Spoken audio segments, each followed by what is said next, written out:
Guys, deluded. I'm back again. Thank you very much for having me. Obviously, April's been and gone. We're approaching, sadly, the end of the Premier League. I know, man. What are we gonna do with our lives? Obviously, if this comes out in the week, I think it is Friday, the 4th of May, I believe, the Under-17s European Championship starts. Obviously, we've got the World Cup coming up, and I believe we've got Under-19 action this summer. And obviously, there's Toulon and things like that. So yeah, there's still a lot of football, man. And but while all of this is finished in July and all of them things, pre-season would have started. So we're rarely gonna miss anything.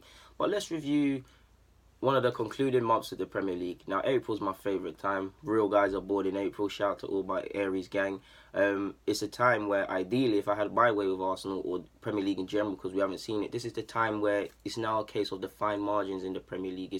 It's part of the final straight. There's like 3 games left or so. It boils down to just getting them 9 points. It don't matter how you do it, where you do it.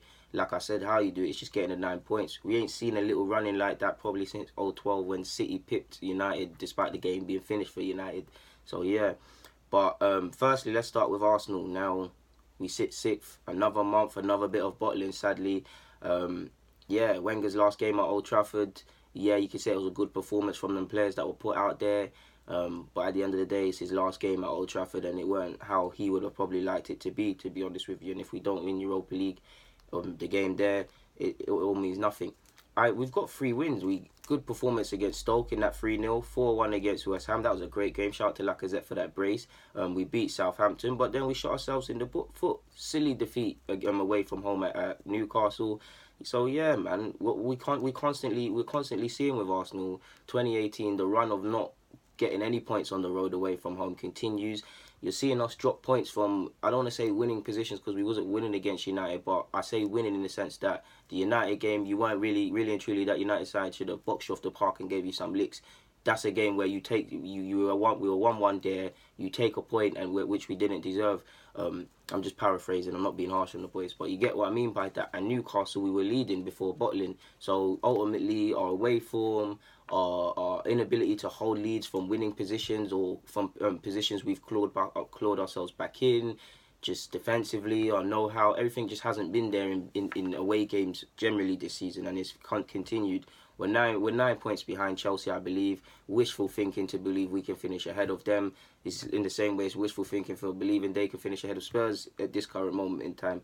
Burnley breathing down our necks, and we've got them at the weekend, and they really want to make Europe, and it'll be a good season. And Sean Dyche has had a good campaign as a manager, as all of his players, because they fight, they got a lot of togetherness, and all of them sort of cliche things. So that's why we 6-6.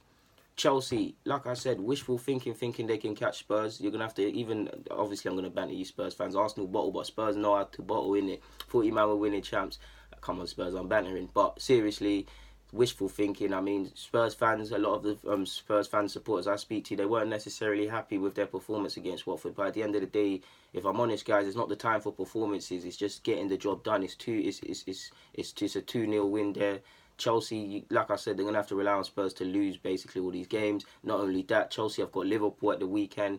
If they want to get top 4, they have to get something out of that game. To be fair, Liverpool, ideally, they have their own carrot, because although they're getting champs and they've got a Champions League next year and they're in a final, they're obviously them and Spurs are having a good little battle for 3rd and 4th, and ultimately you want to finish as high as you can. So that would be a good thing for them. Chelsea have been, like I said, it's about getting results. So they've been grinding out results against Burnley, Southampton, Swansea. They dropped points against West Ham, obviously. Like I said, they've got Liverpool at the weekend. And domestically, at least they're in the FA Cup final. So, yeah, it's funny how a lot of teams are relying on FA Cup to save some sort of face. But, boy, none of my business. So, yeah. That's Chelsea done. Spurs, our friends from down the lane. I was about to say my friends' names here, but they're loving these last 2 years. But their strikers lie about goals and them things. But nah, enough Spurs digs. They sit 4th deservedly. They've been on fire all season. I actually don't think Spurs have had a good season compared to last season for themselves, to be honest. But they've had a good season compared to us, compared to Chelsea. They fought at the end of the day, because there was a time where I'm sure Chelsea were ahead of them in the top 4 ranking, and they came ahead. Kane with his brace at Watford, he seems to be back. Man like Eriksen moving mad. Dele Alli saving his best. Obviously, Spurs got slapped against City. But then who else did they beat? I'm sure Spurs have turned up in big games. They beat Chelsea.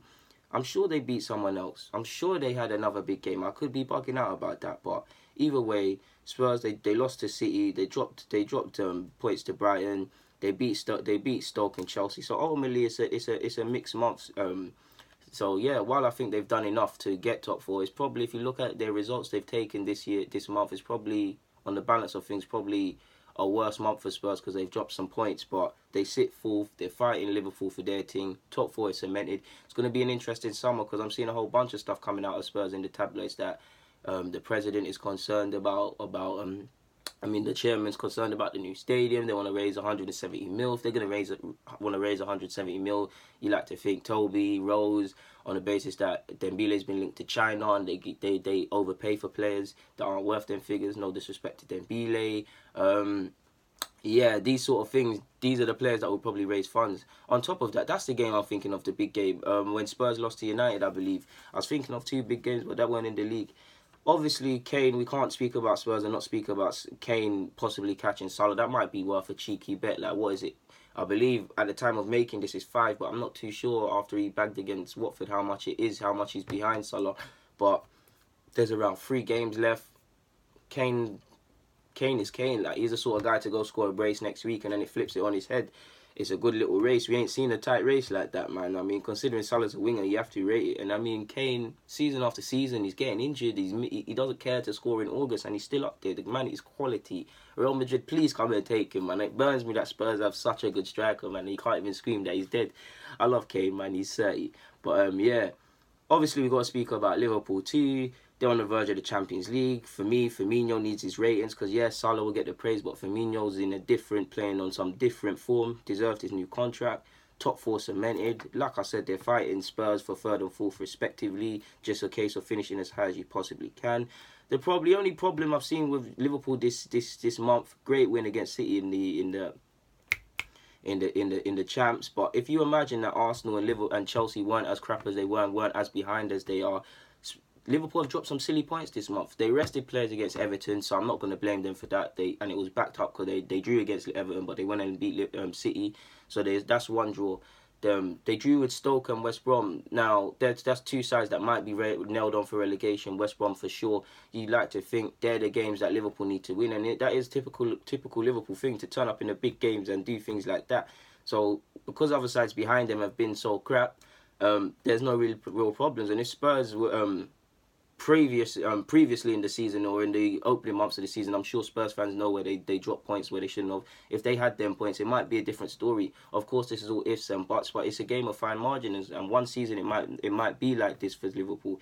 So yeah, man, to drop three draws against silly sides, but they're in the Champions League final and they're nailed on for champs. So ultimately, it means nothing. So yeah, credit to Liverpool in 3rd. United, I believe, are in 2nd. They've handled their business. The only manager to outsmart him is the Jamaican Pep Guardiola, Darren Moore at West Brom, and he got a draw against Liverpool. Best manager in the league, in my opinion, man. Obviously, I'm trolling with that. But yeah, United have taken care of business, winning their games, doing what they need to do. They showed us that on Sunday. They did a job against us. So yeah, man, their 2nd seems to be cemented. Champions League for next season is cemented. Possible FA Cup final. It doesn't elude Jose, but that's probably, when you look at his trophy cabinet, that's something he probably needs to win more. So there's a chance to get one. Not only that, get one over his old team as well. So yeah, that's United handling their business. There's not much more to be said.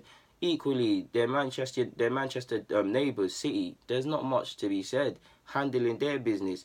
Obviously, they smacked Spurs, they smacked Swansea, they smacked West Ham. They're doing what they need to do. They obviously lost the derby to United. Shout out to United for that, forgot to mention. But ultimately, they lost the battle there and won the war, in the sense that they've won the league. And I'm pretty sure most United fans would kill to have that City side or be in City's position, as would I as an Arsenal fan. Yeah, their players are still motivated. They said they want to break every stat possible, and credit to them that is all they can do after the Champions League heartbreak. Probably shot themselves in the foot in Europe, in regards to Liverpool. Klopp seems to have his number in Europe. I keep saying in Europe in general.